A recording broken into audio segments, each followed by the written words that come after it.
دیکھو گارڈ نہ رکھنا، جبکہ آپ کو، کیونکہ لوگ اس کو سادگی سمجھتے ہیں. میں نے یوٹیوب پہ بھی ایسی ویڈیوز دیکھی ہیں، فلاں سے ملنے گئے، کوئی گارڈ ہی نہیں ہے، ایسے جا کے چپک گئے ہم سے، کوئی پوچھنے والا نہیں ہے. کیسے ہمارے حضرت جی بہت سادہ ہیں، کتنے سادہ. یہ سادہ نہیں ہے، یہ پرلے درجے کے بے وقوف اور ایک نمبر کے احمق ہیں. کیونکہ ملکی حالات بھی ایسے ہیں، جب بھی ملک میں حالات خراب ہوتے ہیں مشہور شخصیتوں کو ہمیشہ نشانہ بنایا جاتا ہے. نہیں آ رہی بات؟ جب بھی ملک میں بیرونی طاقتوں نے حالات خراب کرنے ہوتے ہیں، وہ دیوبندی، بریلوی، اہل حدیث، شیعہ، سنی کا فرق نہیں دیکھتے. وہ کہتے ہیں جو آدمی مشہور ہے اس کو اڑا دو اور دوسرے پہ بلی ڈال دو. دیوبندی کو مارو، ڈال دو بلی بریلویوں پہ، بریلوی کو مارو دیوبندی پہ، اہل حدیث کو مارو فلاں پہ ڈالو. اور ماضی میں ایسا بہت ہوا ہے. تو ایسے موقع پہ گورنمنٹ پہ تو کوئی بھی اعتماد نہیں کر سکتا. ایسے موقع پہ آپ اگر مشہور ہو گئے ہو اور پھر بھی آپ گارڈ نہیں رکھ رہے تو آپ انا للہ کے لیے بہت جلد، ذرا سے ملک میں حالات خراب ہوں گے، سب سے پہلے نشانہ کس کو بنایا جائے گا؟ آپ. حضرت مولانا عادل شہید رحمۃ اللہ علیہ جو اتنے بڑے عالم تھے، بھی وفاق المدارس کا کہا جاتا ہے انہوں نے صدر بننا تھا. اتنی ان کی ساکھ تھی، اتنا ملیشیا میں اور دنیا میں ان کا نام تھا، اتنے بڑے عالم. ہم ان سے کہتے تھے، علماء کہتے تھے آپ تو ایسے نہتے گھوم رہے ہیں. لیکن وہی ہے، بعض بدبخت لوگ غلط مشورے دیتے ہیں. نہیں حضرت، موت تو ایک دن آنی ہے. وہ تو ویسے بھی آنی ہے، تو نہ پھر کھانا بھی نہیں کھاؤ، زہر کا پیالہ پیو، جس دن مرنا ہوگا نہیں مرنا ہوگا تو الٹی ہو کے نکل آئے گا وہ زہر کا پیالہ. وہ کیا ہوا ہے، کیسے ان کو شہید کیا ہے. بعض علماء سے میں نے سنا، کہتے ہیں تو چلانے والے نے بندوق چلا دی، ورنہ گلا دبا کے بھی مار سکتا تھا، گولی بھی ضائع کرنے کی ضرورت نہیں تھی، کوئی سیکیورٹی کا انتظام سرے سے تھا ہی نہیں. تو یہ بہت بڑا حضرت مولانا یوسف لدھیانوی شہید رحمۃ اللہ علیہ بازار میں سبزی خرید رہے ہیں اور ایک بندہ یہاں بندوق کر کے شہید کر کے چلا گیا. اس وقت ہمارے شیخ مفتی رشید احمد صاحب کو بہت غصہ آیا تھا، بہت غضب، کیونکہ ہمارے شیخ حضرت مفتی رشید احمد صاحب کو حضرت مولانا یوسف لدھیانوی سے بہت محبت تھی. ان کے بارے میں کہتے تھے کہ یہ بہت یعنی ایک نمبر کہتے تھے ان کو. اور مولانا یوسف لدھیانوی بھی مفتی رشید احمد صاحب کے بارے میں کہتے تھے کیا ہیں، ایک نمبر. بلکہ مولانا یوسف لدھیانوی نے یہاں تک کہا کہ جو مفتی رشید احمد صاحب کی پوری اتباع کرے گا نا، میں اس کے بارے میں غالب گمان رکھتا ہوں کہ وہ جنتی ہے. بڑے دعوے کرتے تھے کہ یعنی ان کی اگر کوئی صحیح طریقے سے ان کو فالو کرے گا، یہ اتنے نیک ہیں. تو جب گلی میں چل رہے ہیں، کوئی یہاں بندوق رکھی، شہید کر کے چلا گیا.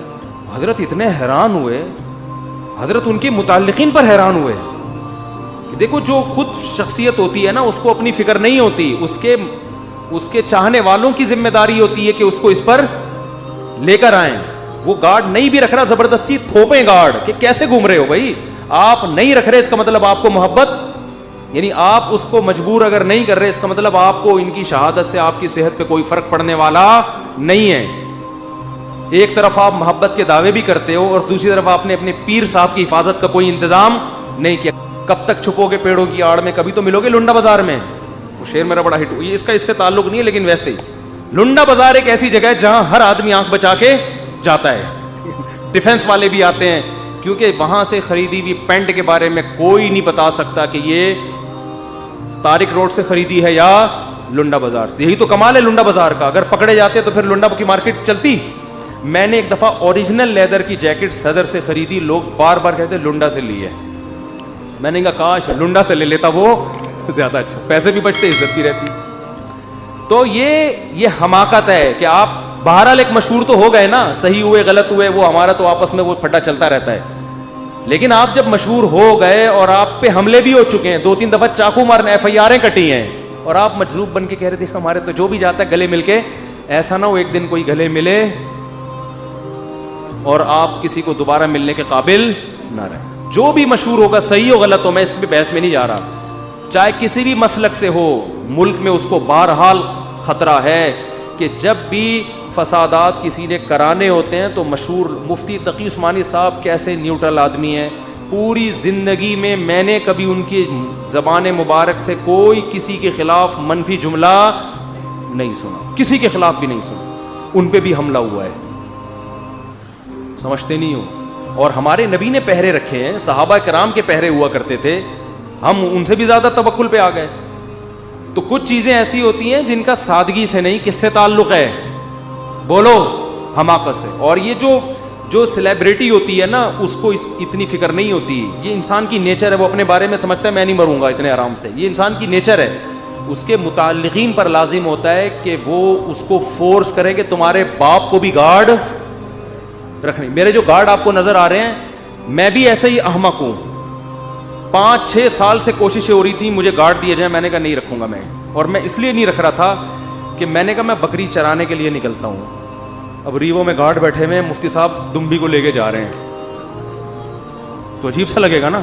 یا تو کشمیر فتح کرنے جا رہے ہوں, پھر پیچھے پیچھے ریوو آ رہی ہوتی, گارڈ ہوتے, اور 2 کلاشن کوفیں میرے ہاتھ میں ہوتی, اور کہاں جا رہے ہیں جی. میرے کام کیا ہے بھائی, میں تو مدرسے میں پڑھاتا ہوں, یہاں بیان کرتا ہوں, اور پھر بکریاں چراتا ہوں. میں اپنی بکری کو لے کے, دمبی ہے میری, کبھی اس کی گھاس خریدنے جا رہا ہوں, کبھی وہ تو لمبے لمبے گارڈ ہوں گے, بولیں گے یار ہمیں کس کام پہ لگا دیا. ابھی میں نے پھر وہ, لیکن جو چاہنے والے بعض لوگ انہوں نے زبردستی لا کے تھوپ دیے, اور اچھا کیا, صحیح کیا, ایسا ہی ہوتا ہے. انہوں نے کہا آپ رکھو نہ رکھو, آپ کے باپ کو بھی چاہے بکری لے کے جاؤ, دمبی. اب ایک گارڈ کے حوالے میں نے دمبی کی ہوئی ہے. بات ہوتا ہے جب فارغ ہوتا ہے تو کیا پالتا ہے وہ, میرا دمبے. پرسوں اس کا موڈ خراب تھا, دمبے کا نہیں گارڈ کا. اب بات چل پڑی ہے تو پوری بات مکمل کر لوں. وہ کھڑا ہوا ہے, سن رہا ہے. پرسوں کیا ہوا, صبح سے اس کا میٹر کیا تھا گارڈ کا. جب میں کہیں جاتا ہوں تو پھر تو ساتھ ہوتا ہے نا, ہر وقت تو ساتھ نہیں ہوتا نا. میں ان کا کمرہ بنا ہوا ہے, وہ اپنے آرام سے ہنسی خوشی زندگی گزار رہے ہیں. کہیں بیان کے لیے جانا ہو یا کہیں بھی جانا ہو تو پھر, یا مسجد میں نماز کے لیے آتا ہوں تو ساتھ ہوتے ہیں. پرسوں کیا ہوا ہے کہ وہ ہمارا گارڈ ہے, اس کا صبح میٹر کیا تھا, شارٹ. میں نے کہا ایسا نہ ہو یہ میرے اوپر ہی چلا دے بھائی, آج اس کو لگ رہا ہے کوئی بات اس کو بری لگ گئی ہے, اس کو فوراً مناؤ. ٹھیک ہے, سارا دن موڈ آف ہے اس کا. میں نے کہا پتہ نہیں کیا ہو گیا. اچھا وہ مجھے بار بار کہتا تھا مفتی صاحب دمبا ٹکر بہت مارتا ہے. دمبا کیا کر رہا ہے, اس کو بیچ دو, یہ واقعی مار رہا ہے وہ, تو یہ بہت مارتا ہے. تو میں نے دوسرے سے پوچھا, میں نے کہا اس کو ہو کیا گیا, اس کا صبح سے موڈ آف ہے. اس نے کہا کہ اس کو دمبے نے بہت زور سے ٹکر ماری,